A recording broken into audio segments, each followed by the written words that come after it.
Okay, that sequence was super fun to film, but it took like 2 hours for like 20 seconds worth of footage. Totally worth it, though, by the way. Okay, so for today's discussion board, I'm going to be talking to you all about Cup of Noodles. I guarantee you, go to any college campus in the United States, you're going to find Cup of Noodle somewhere in that dorm. Uh, I know I still eat these religiously, but this got me through my undergrad and most of my masters, so it's great. I still buy it every once in a while. But Nissin is a Japanese company, and it was the brainchild of Momofuku Ando.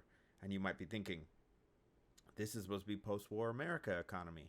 Why are you talking about a Japanese company? I will get to that, I promise you, because this is here because of the U.S. and because of America. Because of America. Well, I guess Americans. Either way, it's because of us that this product is here. So let's start from the very, very, very beginning. So Ondor was born in Taiwan. Actually, he was raised by his grandparents. His grandparents own a textile mill, and he, at 22, tried opening his own textile business in Osaka, Japan. Shortly after opening it, though, he goes to college in Kyoto, and he actually gets thrown in jail for tax fraud. Tax evasion, tax fraud, tax evasion, same thing. So his company's, bankrupt, and Japan is already at the end of the war. There's a huge shortage of food in Japan after World War II.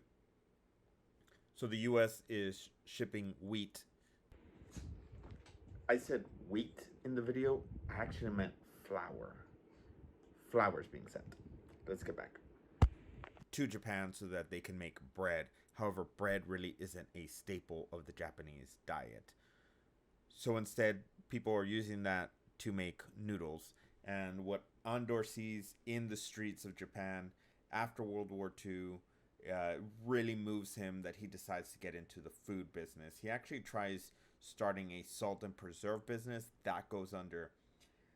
But something hit him when he saw the long lines of people getting food, getting noodles, and he decided, you know what, I'm going to do something about this. I realized that food is the most important thing. People can't survive without it. The world is peaceful only when everyone has enough to eat. Everything starts with food. So he has an idea: create instant noodles, something that you can pour hot water over, it'll reconstitute, and it'll be ready in like 3 minutes, which is actually time on the box. Among the ruins, there was a noodle stand. I thought, wouldn't it be wonderful if whole families could have noodles whenever they needed? So he goes really hard in this endeavor, in this business endeavor. He gets a noodle machine, and he goes to a shack in his backyard, and he spends every day in that shack trying to find a way to have instant noodles, which was revolutionary at the time. And he was trying, like I said, he was trying again to solve the food shortage in Japan at the end of World War II. His son, who took over as CEO after he stepped out, remembers he was just like a young kid when that happened. But he remembers his dad toiling away in the shed, failure after failure after failure, until he finally got the formula right, which pretty much is every entrepreneur story: is failure, failure, failure, and I got it, and product, and now all of a sudden they're successful. That was Andor and the Cup of Noodles. We've seen sales skyrocket, and the actually first package looks something like this. Now, it wasn't called Top Ramen, it was just called Chicken Ramen, but it was something similar to this. Now, from this we do get this. And that's because as the company expanded and grew, he was looking to move into the US market. In 1971, that's when he introduces Cup of Noodles. And he does that in a visit to the United States. He notices that Americans are breaking their ramen in half and putting them in styrofoam cups and eating them like that at work. So he decides, you know what, we're going to market this specifically to the US. But there's a problem. He was having a hard time getting the noodles into the cup because the machine would, like, it wasn't accurate dropping the noodles into the cup.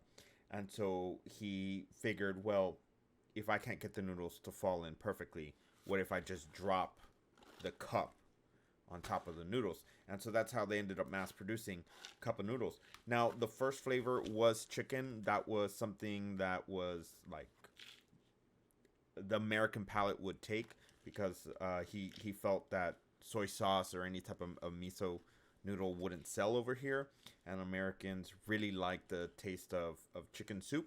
So he based the first one around the American palate, which is why we have chicken Cup of Noodles. Now there's hundreds of flavors.